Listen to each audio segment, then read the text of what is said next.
In this episode, I'm going to finish showing you how to add your own order creation function to MetaTrader 5 with Python. As you'll see in the next section, you can absolutely use this episode as a standalone function.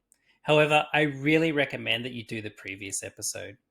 What you'll definitely need is access to MetaTrader 5, which I've also covered in a previous episode, some kind of strategy that gives you all of the trading values that you're going to need.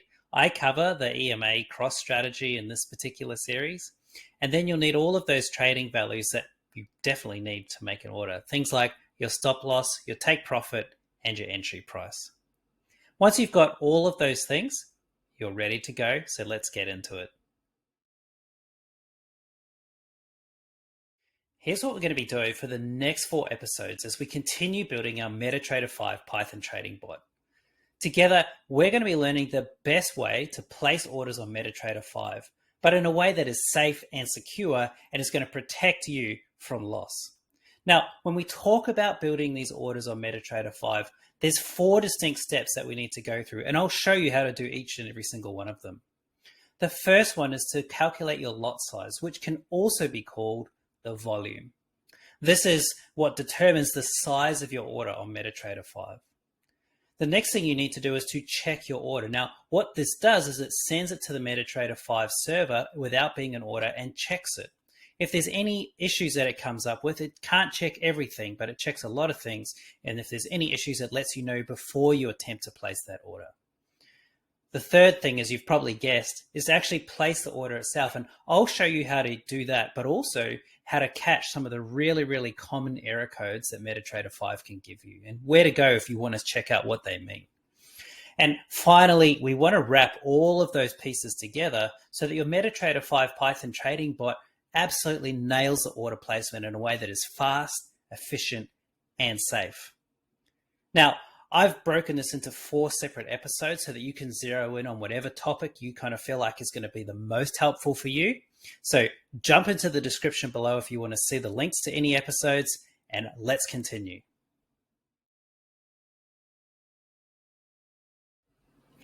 Before I get into the code that we're going to need to complete this function, I wanted to show you a little bit about all the different kind of error codes that MetaTrader 5 can give you.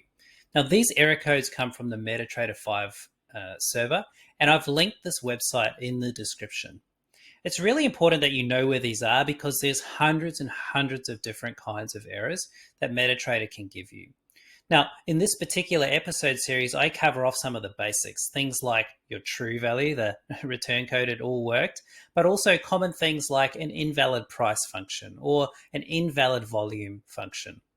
There's also a couple of really interesting ones like the invalid stops, which means that your stop losses are incorrect.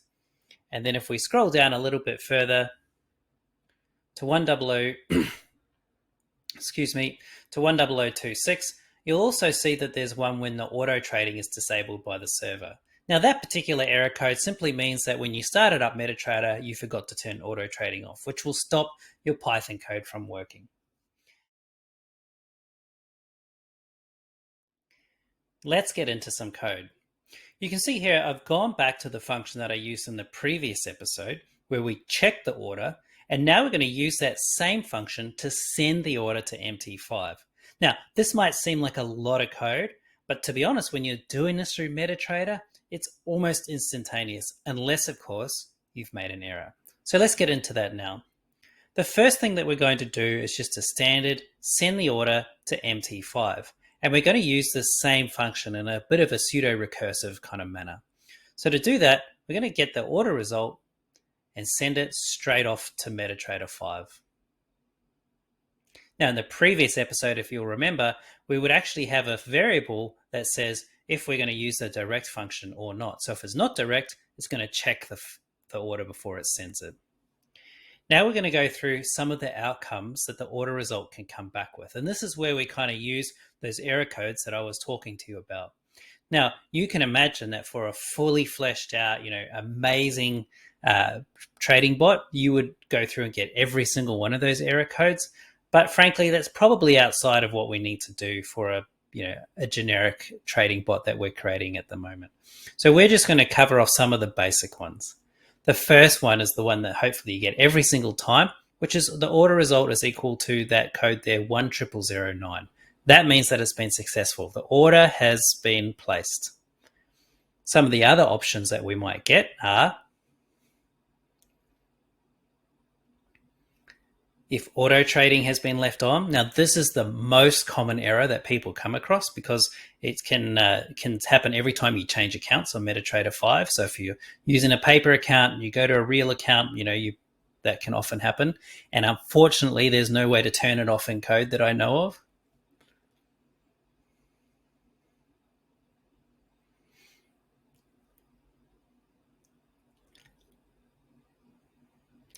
And you'll see in my code, I go through a couple of different options. While I'm putting those options in there, I want to talk about why in some cases I raise an error and in other cases I don't. This is purely my preference, so if you want to change this for yourself, absolutely feel free. So here's the deal. In my experience, if auto trading is not turned off, you can't do anything with the rest of your code. So that one I'm happy to raise a breaking error. The code should stop executing at that point because literally there's nothing more that the trading bot can do.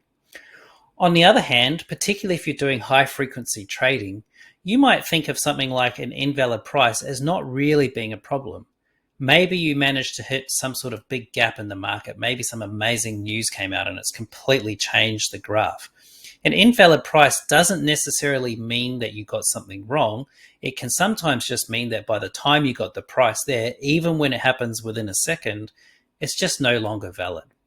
In those instances, stopping your code from executing may mean that you miss out on future trades, particularly if you're doing it while you're asleep, which is a very valid reason to be using an auto trading bot. So I've gone through each of these and just selected what I think would make sense. If it's what I consider to be a non-breaking problem, I just let the code continue and simply notify me. Of course, if I come back in the morning after it's been running all night and I find out that every single trade has got an invalid price, that's definitely going to prompt me to go and fix it. But realistically, by the time I get my code into production and using it live, the price has been invalid. I really don't often think that that's a big problem. Of course, your situation might be completely different, so do what works for you. I'm just letting you know why some of these things have raise exceptions, which stops the code from executing, and why some don't. You can see there I've covered off some of the ones I pointed out in the previous section. We've got our order result equal 10015. Order result is equal to 10016. And then our 10014.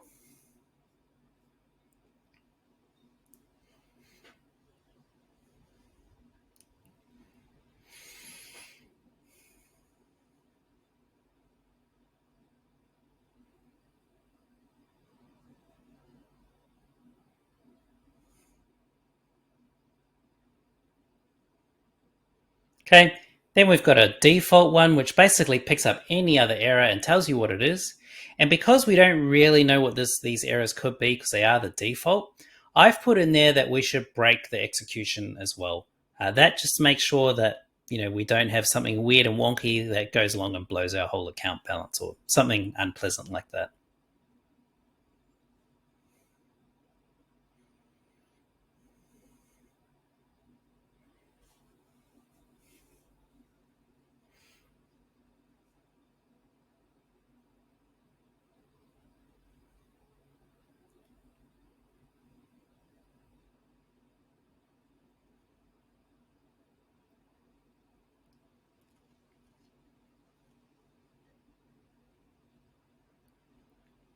Okay, and as you can see, we now have a function that basically says if we get any other result other than 10009, let us know that it's a problem, and depending on what that error is, stop execution or not.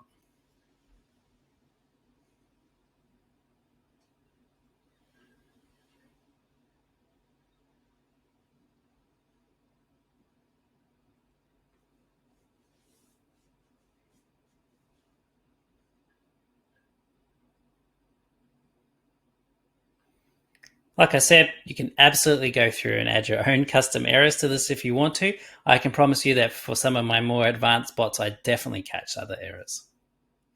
In our next episode, we take everything we've learned about orders so far and we put it all together.